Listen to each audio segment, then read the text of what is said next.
Okay. Good afternoon, everybody. My name is Doug Ferguson. I'm the Director of Development for Delaware County Community College.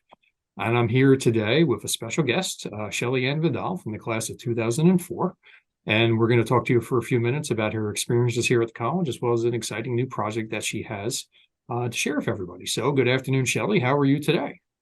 I am great. It's so good to see you. It's so good to see you too. And thank you for joining us this afternoon. Can I ask where we find you in the world today past your graduation from the college? Absolutely. So I am situated in what is known as Surrey, BC, in Canada, and it is the traditional lands of the Squamish and the Coast Salish people, particularly the Catsi, the Kwantlen, the Kwakwa, and the Tsawwassen First Nations. Yeah. And what brought you to that area, if I may ask? Well, I'm originally from here. This Okay, is very good. I'm home. You're I home. was Okay, so you yeah, I traveled was to us and went back yeah, home. I Okay, was an very good. international student when I attended And at how did you DC. find that experience while you were here?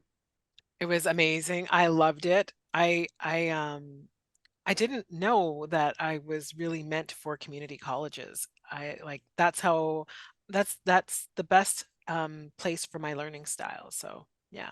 Yeah, very good.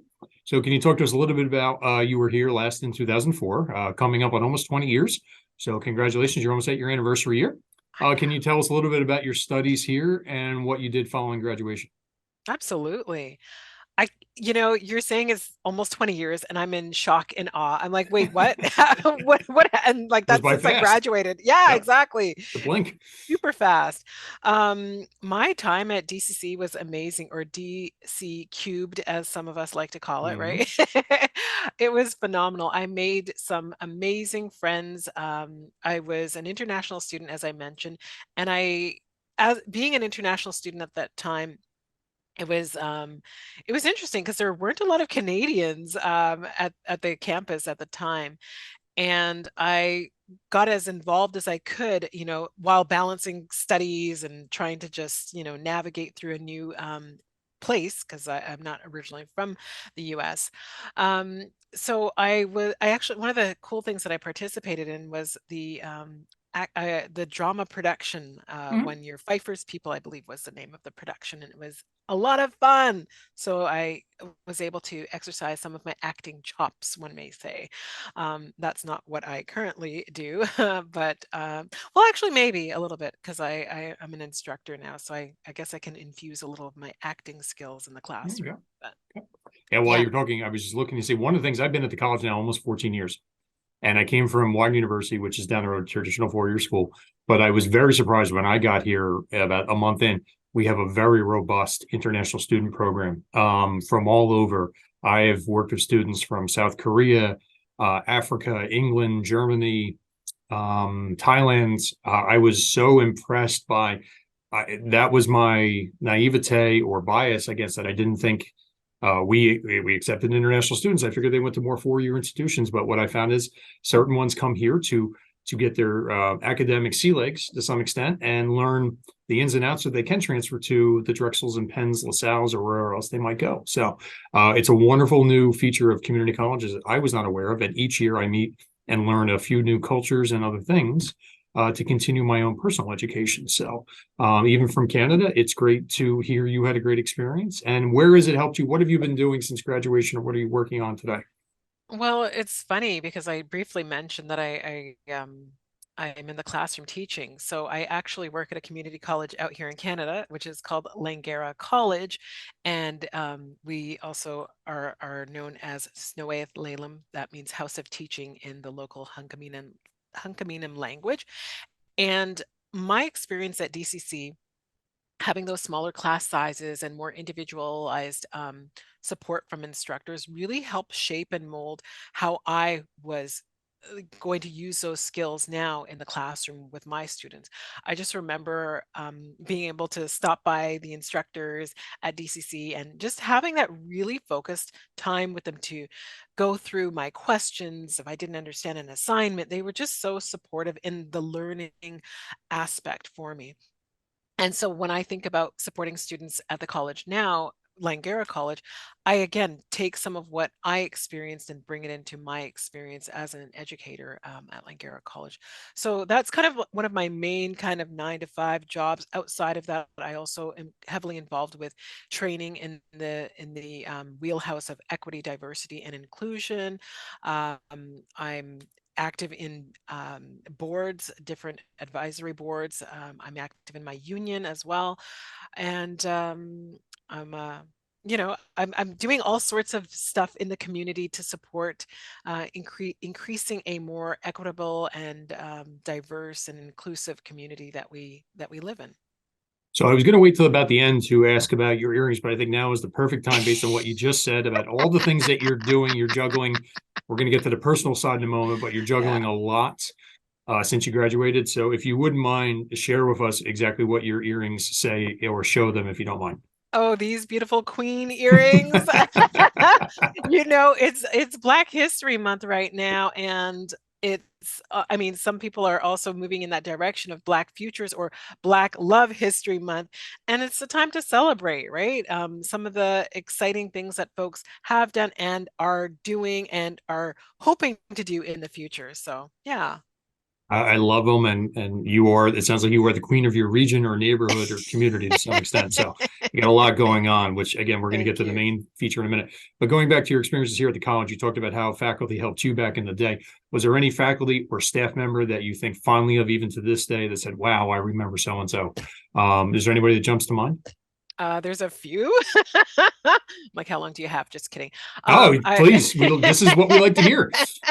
yeah, I would say that from the faculty side of the house, Dr. Adriana Baum was one of the yeah, I minored in sociology, so or sorry, did a I guess a double major in my associates. So sociology was one of them, and she was a huge um a force for my learning foundations with respect to sociology. Another instructor that was amazing in my learning journey was Chuck Baker. He was amazing, Prof. Chuck Baker. Mhm. Again, he just made it so fun and entertaining to learn, and when there were any learning gaps, again, just so open with feedback. I learned so much from him. I'll never forget one of the stories he shared about um, his wife and cooking spaghetti and the sauce being too saucy. But anyways, it's just stuck in my mind. He Those, taught those little nourishing things that family. stick out after Yeah, all those it's years. like yeah, funny. I would say Bonnie McMeans Mhm. is another phenomenal instructor that I had when I was, I think it was the journalism course that I was taking there. And McDade, he was a great Pat acting. McDade. Yep, Yep. yep, yep. Okay. And Very good. then from the admin side of the house, I think Raymond Toole was phenomenal for me, because being an international student, one of the challenges I faced was waiting for my financial aid to come in from Canada and then needing to have that applied to my tuition. And I was stressed out oftentimes, and he would be like, don't worry, Shelley, we'll put a deferral, we'll do what we need to do, you don't worry about it. I was always nervous, like, oh, I'm gonna get dropped from my class and I need to finish it. And so he was just, oh, he was amazing, very supportive in my learning journey at You DCC. mentioned a lot of great names in there. I worked closely with Bonnie McNeens for several years before her retirement. I know Chuck a little bit. I know Adriana a little bit, and Ray Toole literally works across the hallway. And you have a great list there that had helped you. So kudos to you. You really found some of our best and brightest at the time you were here. So the main reason I want to talk to you today, you and I talked in the winter. You had a new project you were just launching, and I'd like to talk a little bit more about that. You recently I guess, turn passion into an action. And I'd love for you to talk a little bit about that. Absolutely. So And I'm going to pull it up as you talk. thank you so much, Doug. Well, I recently, on January 1st, launched my new book. It's called You Only Need One Good Egg, Manifesting a Miracle. And I wanted to take readers through a little bit of my journey to motherhood. It's been a exciting and wonderful time, and it wasn't easy. And yet, here I am. I am a solo parent. I chose to go through IVF to have my beautiful daughter, who's now 16 months old. And I wanted to write and publish my story because I think that it's important for folks to know what the process may look like for some and create awareness of what it's like leading up to becoming pregnant, being pregnant, and then postpartum. What are some of the emotions and feelings that folks sometimes experience? And also acknowledging that my experience may not be everyone's experience through the IVF journey, but I just hope to shed a little light so that whether you are someone going through the process or you know someone, a friend, family member going through the process, it could just give you more insight and potentially more compassion for what that person may be experiencing. So that's a Yeah. little bit, that's how we came to be back in November. I saw it on, I believe, LinkedIn originally, and I want to congratulate you. Writing a book cannot be easy. Writing a personal book, or a personal journey can't be any easier. And I hope you and your daughter really enjoy the experience. And it sounds like she has a wonderful mother. And to do all this, you should be very proud. So congratulations to you both. I'd like to ask a little bit, you talked a little bit about what was the main reason to write this, or have you written before? I don't remember we talked about that. So this is your first book. This is my first book, Okay. and I would say, I say this to folks when I speak about it. I never in my wildest dreams thought I would become an author, a published author at all. Going back to when one of your previous questions about faculty or staff or Mhm. anyone who's shaped my life or made an impact in my life while at DCC, I've also forgot to mention Elizabeth Butts. She was an English instructor that I had, and she helped me understand the mechanics of writing because, truth be told, I was always a numbers person. I thought I would go into teaching maybe math or go into engineering. I loved numbers, they made sense to me. And the whole writing process didn't make sense to me. I didn't understand the mechanics of it. Although English is my first language, I just didn't connect the dots. And when I went into her classroom, she just made it all make sense. And I was like, oh, there's logic to this. And so that also set the foundation for me being able to become a strong writer. Um, Part of the reason why I wanted to write this book was because I wanted to also have the opportunity to share this so that when my daughter gets older, she could really understand what I went through to bring her into this world and how much I really longed to be a mother. And I thought it was important because all too often as kids get older and then they become young adults, we don't really understand what it was like for our parents before or leading up to that journey to parenthood. So I wanted to create a little bit of a gift for her for when she gets older. Very nice. What's Yeah. been the reaction so far? When did the book come out, and what has been the reaction so far? Okay, so the book launched on January 1st, and that's Okay. when it was released. The reaction has been wonderful. People are telling me that it's taking them on an emotional roller coaster ride. They're laughing, they're crying, they're in shock, they're in disbelief.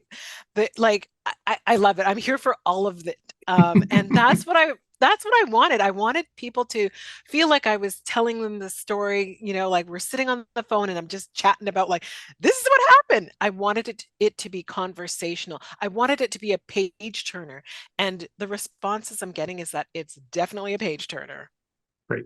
Glad to hear. So what would advice, if someone's watching this, a student, graduate, faculty, staff, what advice would you have to either writing a book or a personal story? What's really some of the first steps? Yeah. So one of the first steps that really helped me to accomplish this was having a writing coach. I have an amazing writing coach who kept me accountable. I love deadlines. So knowing that I would need to submit a chapter a week to my writing coach made me accountable, right? Like I couldn't just dust it off because I don't operate that way. Once I know that I have a deadline and I have to deliver, I will do that. And so I would say if you're thinking about the writing process and you want to share something, um, ask yourself, why do you want to do it, first of all? And then can you find somebody who can hold you accountable so that you actually do it? One of the biggest challenges I see is sometimes folks, they may come and go through all the labor and work of writing it, but then to actually hit that publish button is a different beast. It's a different emotion. Like this is really happening. It's not just, something that you can put away. Once you hit that publish button, it's out there for the world. And it's exciting. It's a roller coaster ride in itself just to go through that writing and publishing stage. I look forward to reading it. I'm going to order it soon, and just your energy and excitement in telling it makes me a page turner indeed. So I'm looking forward to sharing it as well. So if in general, if there's a student, an alum, anyone else that might be watching in general about the college, what advice would you have them or have for them about their education, career plans, et cetera? If you were approached in the hallway, what advice would you give them? Oh, yes.